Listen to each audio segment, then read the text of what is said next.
So അടുത്ത ടോപ്പിക്കിലേക്ക് നമ്മൾ പോവാണ്. അടുത്ത ടോപ്പിക് എന്ന് പറയുന്നത് പ്രൊഡ്യൂസിങ് ഇഫക്റ്റീവ് പ്രസൻറ്റേഷൻ. എങ്ങനെയാണ് നമ്മൾ ഒരു എഫക്റ്റീവ് പ്രസൻറ്റേഷൻ പ്രൊഡ്യൂസ് ചെയ്യാൻ പോകുന്നതെന്നുള്ളതാണ് നോക്കുന്നത്. അപ്പം ബേസിക്കലി ഇവിടെ ഈ പ്രസൻറ്റേഷൻ ആർക്കൊക്കെയാണ് എന്നുള്ളതാണ് നമുക്കിവിടെ നോട്ട് ചെയ്യേണ്ട പോയിന്റ്. ഒന്ന്, we have to present the result to project sponsor first. പിന്നെ അടുത്ത ആർക്കാണ് ചെയ്യേണ്ടത്? നമ്മുടെ ഈ മോഡൽ എൻഡ് യൂസേഴ്സിന് എങ്ങനെയാണ് എന്നുള്ള കാര്യം പ്രസൻറ്റ് ചെയ്യണം. പിന്നെ ലാസ്റ്റിലായിട്ട് പ്രസൻറ്റ് ചെയ്യേണ്ടത് നമ്മുടെ റിസൾട്ട് എന്താണ്, നമ്മുടെ ഒരു ഡേറ്റാ സയൻറ്റിസ്റ്റിന് ഒരു റിസൾട്ട് എങ്ങനെയാണ് പ്രസൻറ്റ് ചെയ്യേണ്ടത് എന്നുള്ള കാര്യം കൂടി നമ്മൾ സ്പെസിഫൈ ചെയ്യുമ്പോൾ നമ്മുടെ ഈ പ്രൊഡ്യൂസിങ് ഇഫക്റ്റീവ് പ്രസൻറ്റേഷൻ എന്നുള്ള ടോപ്പിക്ക് ഫില്ലാവും. ഓക്കെ, അപ്പോൾ ആദ്യം നമ്മൾ ചെക്ക് ചെയ്യേണ്ടത് എങ്ങനെയാണ് ഒരു പ്രോജക്റ്റ് സ്പോൺസർക്ക് റിസൾട്ട് പ്രസൻറ്റ് ചെയ്യുക എന്നുള്ളതാണ്. ഇപ്പോൾ presenting your result to the project sponsor. ഈ പ്രോജക്റ്റ് സ്പോൺസറിൻ്റെ ഒരു പ്രത്യേകത നമ്മൾ ഫസ്റ്റ് ചാപ്റ്ററിൽ തന്നെ നമ്മൾ പഠിച്ചിട്ടുണ്ടായിരുന്നു. പ്രോജക്റ്റ് സ്പോൺസർ ടെക്നിക്കൽ ഡീറ്റെയിൽസും ബിസിനസ് ഡീറ്റെയിൽസും അറിയാവുന്ന ആളാണ്. ബിസിനസ് പ്രോബ്ലവും അറിയാം അയാൾക്ക്, ടെക്നിക്കൽ ഡീറ്റെയിൽസും ഉണ്ട്. അതുകൊണ്ട് തന്നെ ഇവിടെ നമ്മളിത് രണ്ടും പറഞ്ഞു കൊടുക്കേണ്ടതായിട്ട് വരും. ഒരു പ്രോജക്റ്റ് സ്പോൺസറുടെ മുന്നിൽ നമ്മുടെ ഈ കറസ്പോണ്ടിങ് ആയിട്ടുള്ള പ്രോജക്റ്റ് പ്രസൻറ്റ് ചെയ്യാൻ നേരത്ത്.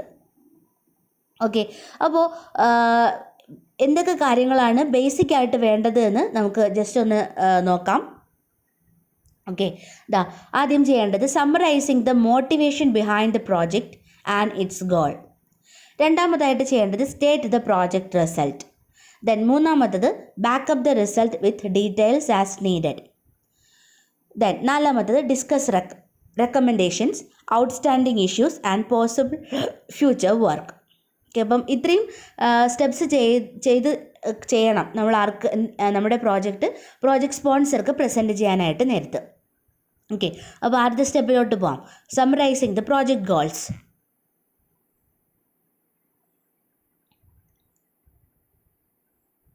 ഓക്കെ, അപ്പം ഇവിടെ എന്താ ചെയ്യുന്നതെന്ന് പറഞ്ഞു കഴിഞ്ഞാൽ നോക്കുക, നമ്മുടെ ഇവിടെ ആദ്യം ചെയ്യുന്നത് നമ്മൾ ഇവിടുത്തെ മോട്ടിവേഷൻ എന്താണ്, ഈ ഒരു പ്രോജക്റ്റ് ചെയ്യുന്നതിന് പിന്നിലുള്ള മോട്ടിവേഷൻ എന്താണ് എന്നുള്ള കാര്യമാണ് ആദ്യം നമ്മൾ സ്പെസിഫൈ ചെയ്യേണ്ടി വരിക. So we have to provide the background for the motivation behind the project. Okay, അപ്പോൾ അതിൻ്റെ പിന്നിൽ ചിലപ്പോൾ ബിസിനസ് നീഡ് ആയിരിക്കാം, അല്ലെങ്കിൽ ഈ പ്രോജക്റ്റ് വർക്ക് ചെയ്ത് കഴിഞ്ഞാൽ എന്താണ് ഗുണം എന്നൊക്കെ ഉള്ള കാര്യങ്ങൾ വെച്ചിട്ടായിരിക്കണം നമ്മൾ ഈ ആദ്യത്തെ ഒരു ഫിഗർ ചെയ്യുന്നത്. If only we would known എന്നുള്ള ഒരു സ്ലൈഡിൽ സ്പെസിഫൈ ചെയ്യുന്നത് ഈ ഒരു കാര്യങ്ങളാണ്. ഓക്കെ, രണ്ടാമതായിട്ട് നമ്മൾ നോക്കുന്നത് ഇവിടെ പറയുന്നുണ്ട്, in A real presentation use A screenshot of A relevant forum discussion. നമ്മൾ ഈ ഒരു പ്രോജക്റ്റിൻ്റെ സ്റ്റാർട്ടിങ്ങിൽ നമ്മൾ എന്തൊക്കെ സ്റ്റെപ്സാണ് ബിഗിനിങ്ങിൽ ചെയ്തത്, ഓക്കെ, നമ്മൾ എവിടെ നിന്നൊക്കെയാണ് ഡേറ്റ കളക്ട് ചെയ്തത് എന്നൊക്കെ ഉള്ള കാര്യങ്ങളെല്ലാം പറഞ്ഞു കൊടുക്കുന്നതാണ് ആദ്യത്തെ സ്റ്റെപ്പ് എന്ന് പറയുന്നത്. ഓക്കെ, അടുത്തത് നമ്മുടെ പ്രോജക്റ്റ് റിസൾട്ട് എന്താണോ അത് സ്റ്റേറ്റ് ചെയ്യാം. Okay, state the project result. Okay, അപ്പം ഇവിടെ നിങ്ങൾ ഈ ഒരു ഫിഗർ കാണുന്നുണ്ടാവുമല്ലോ. State the project goal in terms of the business motivation. Okay, അപ്പോൾ നമ്മുടെ ഈ ഡിസ്കഷൻസ് ഒക്കെ കഴിഞ്ഞിട്ട് നമ്മൾ എന്താണ് പ്രോജക്റ്റിൻ്റെ റിസൾട്ട് എന്നുള്ളത് നമ്മൾ പറഞ്ഞു കൊടുക്കുക. ഓക്കെ, അപ്പം അത് കഴിഞ്ഞിട്ട് നമ്മൾ പറയേണ്ടത് describing the project and the റിസൾട്ടാണ്. ഓക്കെ, എങ്ങനെയാണ് ഈ പ്രോജക്റ്റ് റൺ ചെയ്യുന്നത്, എങ്ങനെയാണ് ഇതിൻ്റെ റിസൾട്ട് ഉണ്ടാവുക, ഓക്കെ, അല്ലെങ്കിൽ ഈ റിസൾട്ട് യൂസേഴ്സിനെ അഫക്റ്റ് ചെയ്യുന്നത് എന്തിൻ്റെയൊക്കെ ടേംസിലായിരിക്കും എന്നൊക്കെ ഉള്ളത് പറഞ്ഞു കൊടുക്കുന്നതാണ് സ്റ്റേറ്റിംഗ് ദ പ്രോജക്റ്റ് റിസൾട്ട് എന്നുള്ള ഒരു ഫേസിൽ. ഓക്കെ, ദെൻ അടുത്തതെന്ന് പറയുന്നത് ഫില്ലിംഗ് ഇൻ ദ ഡീറ്റെയിൽസ് ആണ്. ഫില്ലിംഗ് ഇൻ ദ ഡീറ്റെയിൽസിലാണ് നമ്മൾ സ്പെസിഫൈ ചെയ്യുക ഇതെങ്ങനെയാണ് ഈ പ്രോജക്റ്റ് റൺ ചെയ്യുന്നത്, ഹൗ ഇറ്റ് വർക്ക്സ് എന്നൊക്കെ ഉള്ള കാര്യങ്ങളെല്ലാം നമ്മൾ ഫില്ലിംഗ് ഇൻ ദ ഡീറ്റെയിൽസിലാണ് സ്പെസിഫൈ ചെയ്യുക. അതുമാത്രമല്ല, നമ്മളിവിടെ ഏതെങ്കിലും മോഡലിംഗ് അൽഗോറിതംസ് വല്ലതും യൂസ് ചെയ്യുന്നുണ്ടെങ്കിൽ ആ മോഡലിംഗ് അൽഗോറിതംസ് ഒക്കെ നമ്മൾ സ്പെസിഫൈ ചെയ്യുന്നതും എല്ലാം ഈ ഫില്ലിംഗ് ഇൻ ദ ഡീറ്റെയിൽസ് എന്നുള്ള ഒരു സ്റ്റേജിലായിരിക്കും. ഓക്കെ, പിന്നെ ടെക്നിക്കൽ ബാക്ക്ഗ്രൗണ്ട് ഉണ്ടെങ്കിൽ മാത്രമേ മോഡലിംഗ് അൽഗോറിതംസ് പറഞ്ഞതുകൊണ്ട് കാര്യമുള്ളൂ. ഒരു പ്രോജക്റ്റ് സ്പോൺസറെ സംബന്ധിച്ചിടത്തോളം ടെക്നിക്കൽ ഡീറ്റെയിൽസും അയാൾക്ക് അറിയാം എന്നുള്ളത് കൊണ്ടാണ് നമ്മൾ മോഡലിംഗ് അൽഗോറിതംസും കൂടി അതിനകത്തേക്ക് ഇൻക്ലൂഡ് ചെയ്യുക. ഓക്കെ, ദെൻ അടുത്ത സ്റ്റേജ് എന്ന് പറയുന്നത് making recommendation and discussing future steps ആണ്. ഓക്കെ, ഇപ്പോൾ എല്ലാ പ്രോജക്ട്സും പോലെ തന്നെ എല്ലാം ഒരു പെർഫെക്റ്റ് ഔട്ട്കം പ്രൊഡ്യൂസ് ചെയ്യണം എന്നുണ്ടാവില്ല. അപ്പോൾ നമ്മുടെ ഈ പ്രോജക്റ്റ് എങ്ങനെയാണ് വർക്ക് ചെയ്യുന്നത്, അൽഗോരിതം എന്താണ് എന്നൊക്കെ സ്പെസിഫൈ ചെയ്ത് കഴിഞ്ഞതിന് ശേഷം നമുക്ക് റെക്കമെൻഡേഷൻസ് നമ്മൾ പ്രസൻറ്റ് ചെയ്തതിന് ശേഷം റെക്കമെൻഡേഷൻസ് അക്സെപ്റ്റ് ചെയ്യാം. ഇതിൻ്റെ ഇമ്പ്രൂവ്മെൻറ്റിന് വേണ്ടിയിട്ട് എന്താണ് ചെയ്യേണ്ടത്, ഇതിൻ്റെ മോഡൽ പെർഫോമൻസ് എങ്ങനെയാണ് ഇമ്പ്രൂവ് ചെയ്യിക്കേണ്ടത് എന്നൊക്കെ വേണ്ടിയിട്ടുള്ള റെക്കമെൻഡേഷൻസ് നമുക്ക് വെക്കാനായിട്ട് പറ്റും. അതിനനുസരിച്ചിട്ടുള്ള ഫ്യൂച്ചർ വർക്ക്സ് എന്താണ് അതും കൂടി നമ്മൾ കാണിച്ചു കൊടുക്കുക. ഓക്കെ, അപ്പോൾ അത്രയും കാര്യങ്ങളാണ് നമ്മൾ ഒരു പ്രോജക്റ്റ് സ്പോൺസറുടെ ഫ്രണ്ടിൽ ഈ പ്രോജക്റ്റ് പ്രസൻറ്റ് ചെയ്യുമ്പോൾ നമ്മൾ വെക്കേണ്ടത്. ഓക്കെ, അടുത്തതായിട്ട് നമ്മൾ ശ്രദ്ധിക്കേണ്ടത് presenting your model to end യൂസറിൻ്റെ ഫ്രണ്ടിൽ കൊടുക്കുമ്പോൾ എന്തൊക്കെ കാര്യങ്ങൾ പ്രസൻറ്റ് ചെയ്യണം എന്നുള്ളതാണ് അടുത്തതായിട്ട് നമ്മൾ നോക്കേണ്ടത്. ഒന്ന് ബ്രീഫായിട്ട് പറഞ്ഞുതരാം. ആദ്യം ചെയ്യുന്നത് എന്താണ്, summarise the motivation behind the project and its goal. Already നമ്മൾ പറഞ്ഞു അല്ലേ, എന്താണ് ഈ പ്രോജക്റ്റ് ചെയ്യാനുള്ളതിൻ്റെ കാര്യം, അതിൻ്റെ റീസൺ എന്താണ്, ഇത് വർക്ക് ചെയ്താലുള്ള പർപ്പസ് എന്താണ് എന്നുള്ള കാര്യങ്ങളെല്ലാം പറയണം. ദെൻ അടുത്ത മാറ്റർ എന്ന് പറയുന്നത് show how the model fits into the user's work flow, how it improves that work flow. Okay, then third step എന്ന് പറയുന്നത് show how to use the model. ഈ how to use the model എന്ന് പറഞ്ഞിട്ടുള്ളത് വളരെ important ആയിട്ടുള്ള സ്റ്റെപ്പാണ്. കാര്യം end user എന്ന് പറയുന്നത് ടെക്നിക്കൽ ഡീറ്റെയിൽസ് അറിയാവുന്ന ആളല്ല. സോ നമ്മളിത് എങ്ങനെയാണ് വർക്ക് ചെയ്യിക്കേണ്ടത് എന്ന് കറക്റ്റായിട്ട് പറഞ്ഞു കൊടുക്കുന്നത് ഈ ഒരു സ്റ്റേജിലായിരിക്കും. ഓക്കെ,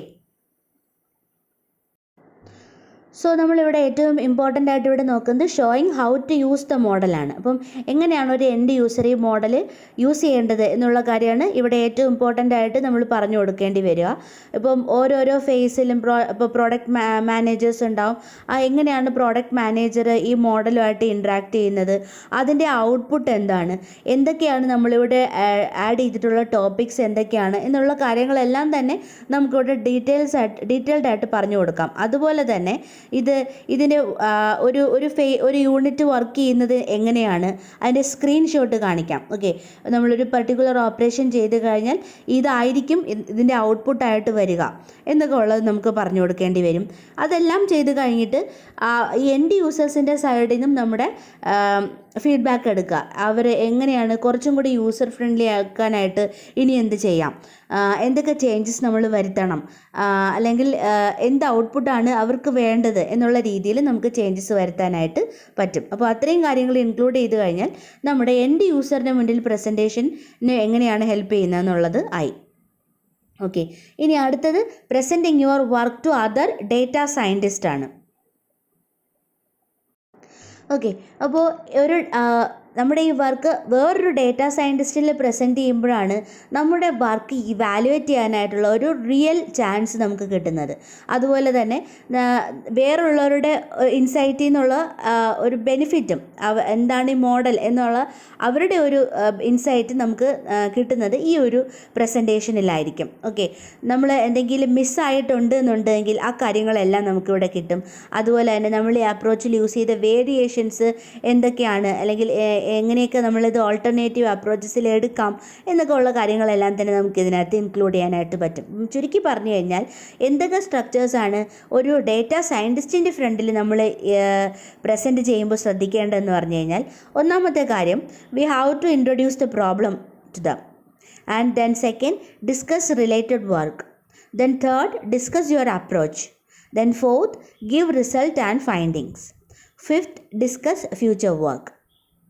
ഓക്കെ, അപ്പോൾ നമുക്ക് ഓരോരോ സ്റ്റെപ്പിലോട്ട് വരാം. ആദ്യത്തെ സ്റ്റെപ്പ് എന്ന് പറയുന്നത് ഡിസ്കസ് ദ പ്രോബ്ലം.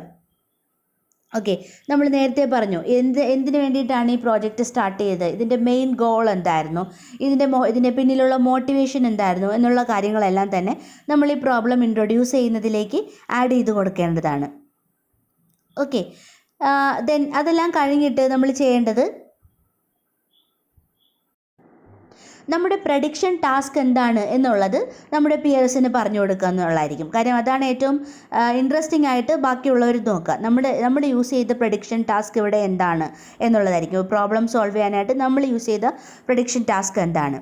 ഓക്കെ, അതിൻ്റെ ബാക്ക്ഗ്രൗണ്ടും അതിന് വേണ്ടിയിട്ട് നമ്മൾ എടുത്തിട്ടുള്ള മോട്ടിവേഷനും പ്രോജക്റ്റ് സ്പോൺസറും എൻഡ് യൂസറും പറഞ്ഞ കാര്യങ്ങളും ഒക്കെ നമുക്ക് ഇവിടെ സ്പെസിഫൈ ചെയ്ത് പോകാവുന്നതാണ്. ഓക്കെ,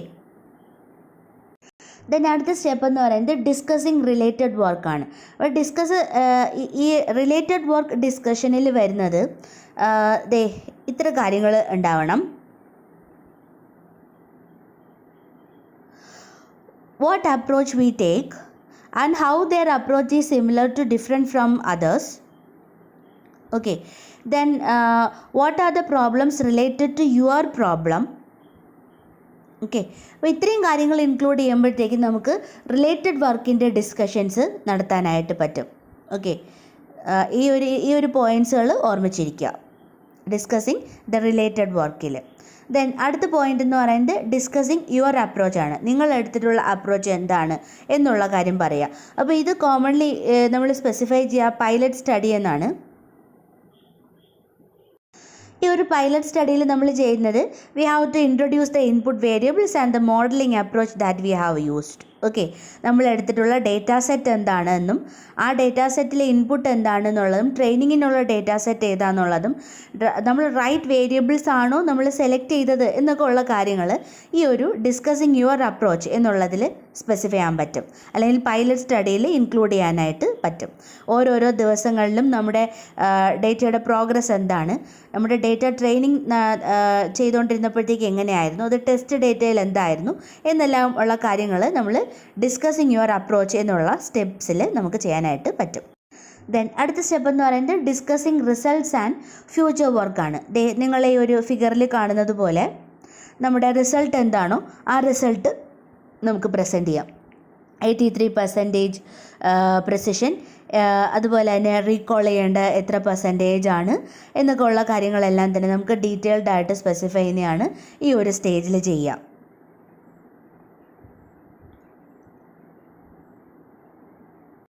അതിനോടൊപ്പം നമ്മുടെ ഫ്യൂച്ചർ വർക്കും കൂടി ആഡ് ചെയ്ത് കൊടുക്കാനായിട്ട് പറ്റും. ഇപ്പോൾ നമ്മൾ നേരിടുന്ന പ്രശ്നങ്ങൾ എന്താണോ ആ പ്രോബ്ലംസ് എങ്ങനെയാണ് നമ്മൾ സോൾവ് ചെയ്യാനായിട്ട് പോകുന്നത്, നമ്മൾ ഏതൊക്കെ ഇൻപുട്ട് വേരിയബിൾസ് എടുത്തിട്ടാണ് ആ ഫ്യൂച്ചർ വർക്ക് കംപ്ലീറ്റ് ചെയ്യാനായിട്ട് പോകുന്നത് എന്നുള്ള ഡീറ്റെയിൽസ് നമുക്ക് സ്പെസിഫൈ ചെയ്ത് പറയാം. അതുപോലെ തന്നെ വേരിയബിൾ സെലക്ഷൻസ് എങ്ങനെ നടത്തണം, നമ്മൾ എങ്ങനെയാണ് ബെറ്റർ വേരിയബിൾസിനെ ഇൻപുട്ട് വേരിയബിൾസിനെ എടുക്കുന്നത് എന്നുള്ള ഡീറ്റെയിൽസ് എല്ലാം തന്നെ ആഡ് ചെയ്ത് കൊടുക്കുക. അപ്പോൾ ഇത്രയും കാര്യങ്ങൾ ഇൻക്ലൂഡ് ചെയ്ത് കഴിഞ്ഞാൽ നമുക്കൊരു ഡേറ്റാ സയൻറ്റിസ്റ്റിന് മുന്നിലുള്ള പ്രസൻറ്റേഷൻ എങ്ങനെയാണ് എന്ന് ചെക്ക് ചെയ്യാനായിട്ട് പറ്റും. അപ്പോൾ ഇത്രയും സ്റ്റെപ്സാണ് നമ്മുടെ പ്രസൻറ്റേഷൻ ആൻഡ് ഡോക്യുമെൻറ്റേഷനുള്ള ഒരു സ്റ്റെപ്സിൽ വരിക, അല്ലെങ്കിൽ പ്രൊഡ്യൂസിങ് ഇഫക്റ്റീവ് പ്രസൻറ്റേഷനിൽ ഇത്രയും കാര്യങ്ങളാണ് വരുന്നത്. എൻഡ് യൂസറിലെ പ്രസൻറ്റേഷൻ എങ്ങനെയാണ്, ഡേറ്റാ സയൻറ്റിസ്റ്റിന് വേണ്ടിയിട്ടുള്ള പ്രസൻറ്റേഷൻ എങ്ങനെയാണ്, സ്പോൺസർക്ക് വേണ്ടിയിട്ടുള്ള പ്രസൻറ്റേഷൻ എങ്ങനെയാണ്, ആ കാര്യങ്ങൾ പറയാം. Okay, thank you.